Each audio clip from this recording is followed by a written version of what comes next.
Welcome ladies and gentlemen to the Tournament of Heroes, where our quest to find our indie game champion continues. My name is Vegathron and you join us for Game 4 of the tournament, where we will be witnessing a showdown between Ori from Will of the Wisps and Zagreus from Hades. The winner will move on to the quarterfinal stage, while the loser will be eliminated from the tournament. If you haven't watched the first 3 games and don't want the results spoiled, I'd urge you to go watch those videos now before continuing on with this one. But before we get into it, let's take a closer look and compare our 2 fighters. Ori's special ability is Finesse. At the start of the battle, Ori's evasion will increase by 3 stages, and their crit chance will increase by 2 stages, making Ori quite the slippery target to hit and giving them a significant chance for any attack to deal critical damage. Ori's second special ability is Life Force. Anytime Ori has over 50% health, their attack is increased by 1 stage. This increase can be lost when below the threshold, but can be re-triggered by healing effects. Ori is a fragile fighter, but makes up for this fragility by being fast and hard to hit. Ori's goal will be to land attacks with their Spirit Blade to empower their other abilities. Zagreus' special ability is Blessings of Olympus. Every 2 turns, Zagreus will gain a random boon from the gods that will alter one of his basic abilities for the rest of the battle. Zagreus' second special ability is Death Defiance. Up to 3 times per battle, Zagreus will be saved from death and recover 50% of their total health, also cleansing any debuffs. And finally, Zagreus' third special ability is Chaos. Each turn there is a small chance Zagreus can receive a Chaos boon.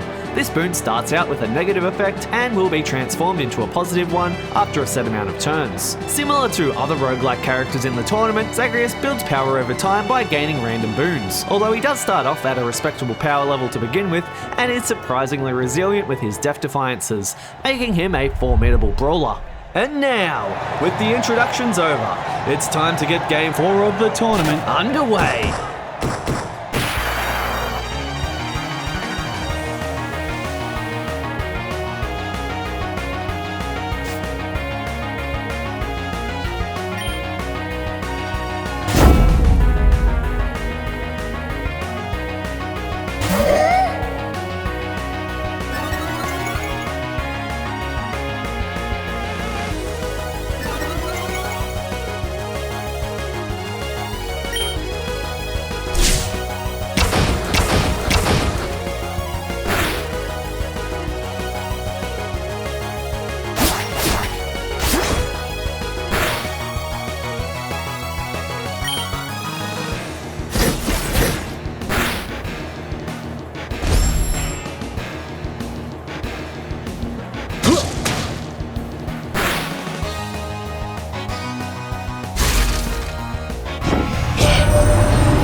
And there we have it.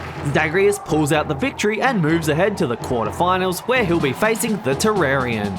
If you weren't sure on how any of the moves worked in this battle, here is a quick summary of them on screen now. And in the meantime, don't forget to like, subscribe, and stay tuned for Game 5 of our Tournament of Heroes, where we'll see a clash between Slugcat from Rainworld and the Penitent one from Blasphemous. Thanks for watching, and I'll see you in the next one.